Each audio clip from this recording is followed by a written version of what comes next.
Hey guys, how you doing? Hopefully you're doing okay. I'm gonna half give you a thorough overview, half read through the details within the article. There is a link in the description. I need to give you a trigger warning. It is absolutely harrowing.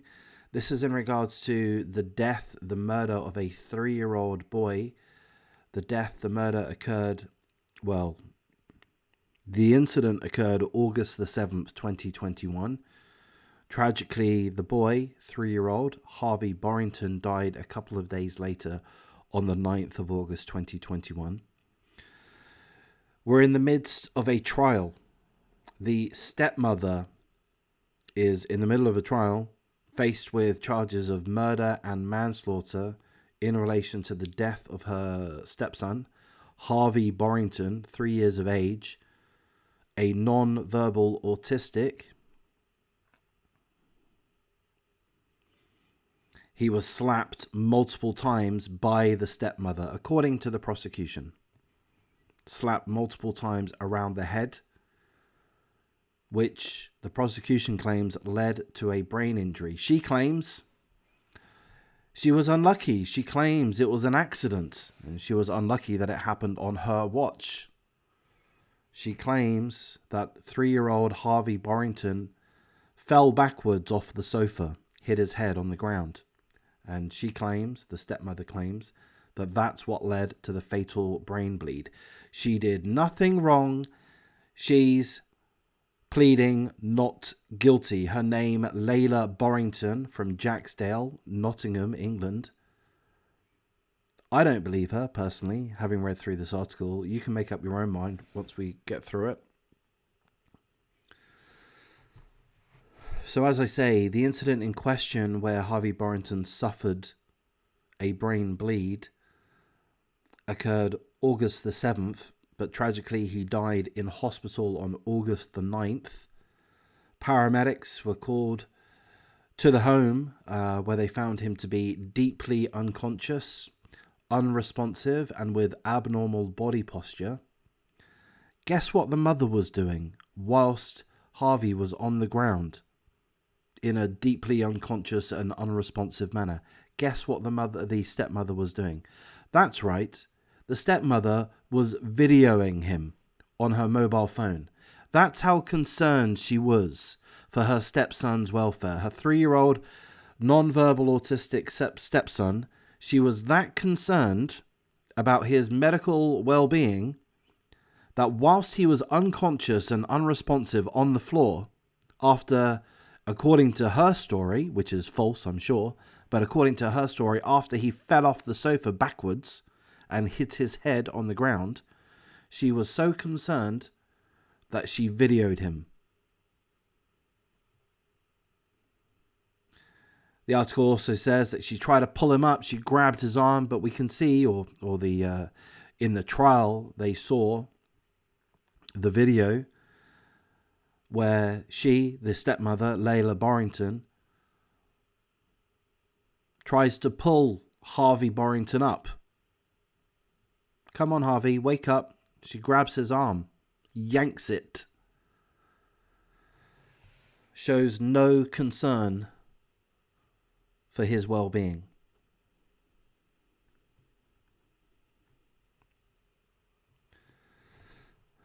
So the jury has seen the footage that the stepmother took after Harvey was collapsed on the ground. He was seen lying on his right side, his arms out in front of him. He was heard moaning. The stepmother was calling out his name, Harvey, Harv.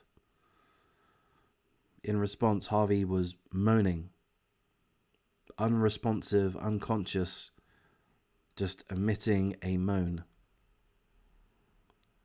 The article tells us that she yanks the boy's arm, trying to pull him up. And the verdict, according to the prosecution, is that she does so in a manner which indicates that she has no concern, no compassion for the well-being of her 3-year-old stepson, Harvey, that's collapsed unconscious on the floor. So, Question: did she, the stepmother, call 999 emergency medical services? Yeah, here's the answer. No, she didn't. No, she didn't do that. Instead, she texted Harvey's father, Harvey's biological father, who wasn't at home. He was at the cinema. The stepmother in the text said, "Why does this happen to me? Why am I so unlucky? Every time I'm with Harvey, something goes wrong. His arm breaks. He suffers this injury, that injury. This time, he's collapsed unconscious and unresponsive on the floor."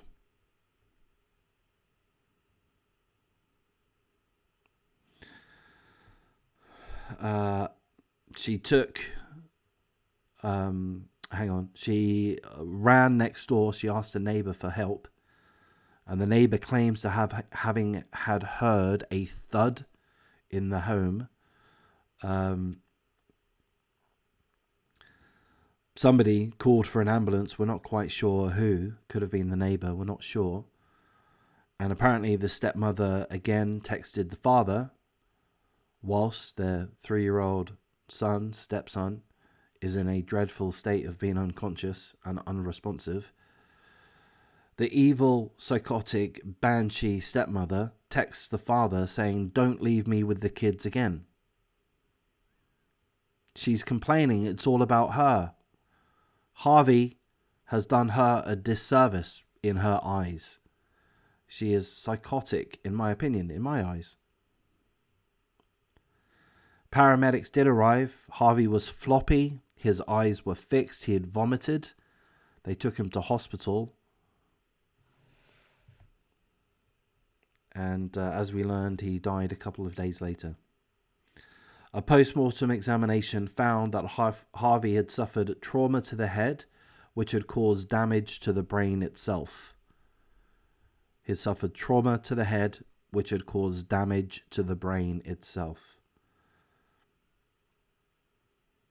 There is no doubt, according to the experts, the medical experts that performed the post-mortem examination, there is no doubt that Harvey was unlawfully killed.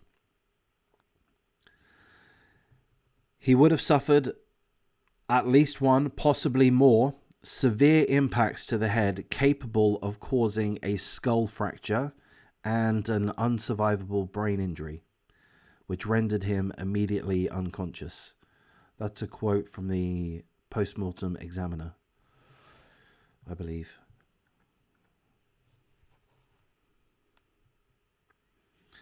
Seemingly, this fatal brain injury would have been caused some hours before his collapse.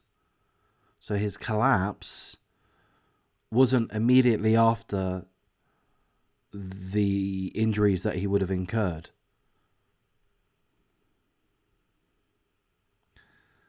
By one or more forceful hand strikes or slaps to the side of the head, followed by a substantial later impact, causing the skull fracture.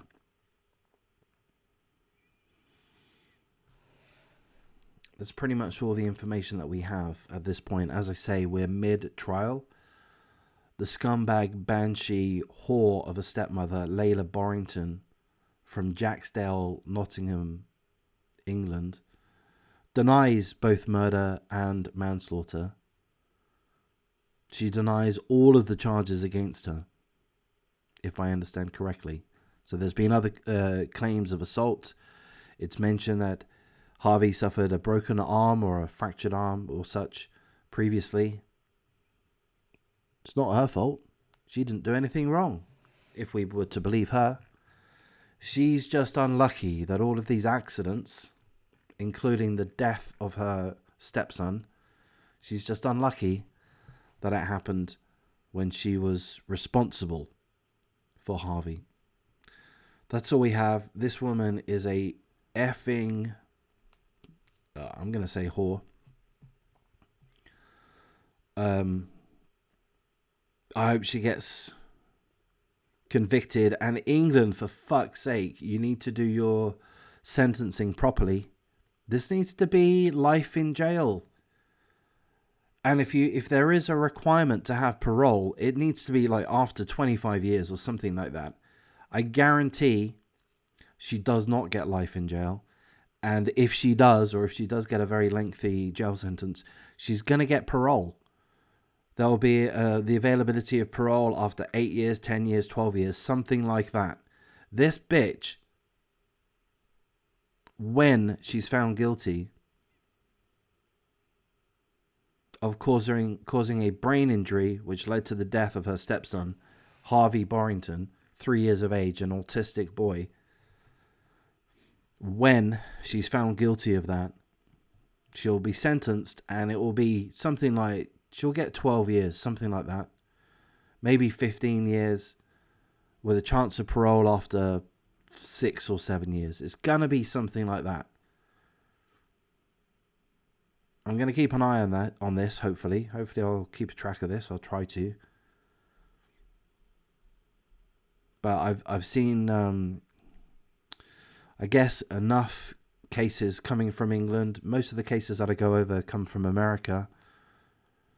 But I've seen enough to realize that the sentencing in England, particularly for women, is too light. It's too light, even in the case of child abuse, ongoing physical abuse of children, murder of children. These women are still getting light sentences, way too light, and the option of parole. So I guarantee it's going to happen. Again, if it were up to me, I couldn't tell you what I would do if it were up to me. I do hope that when she is in jail, that she has access to the general population, that the other inmates of whatever facility she ends up in, I do hope that the other inmates have the opportunity to have some very close words with this banshee, this whore, Layla Borrington. I hope that they are able to hand out some just desserts, some actual justice. See how she likes to be hit around the head multiple times. See how she likes to suffer a spiral arm fracture. Those are some things which are floating around in my head. I would love for that to happen. I'm going to wrap things up here, guys. Take care.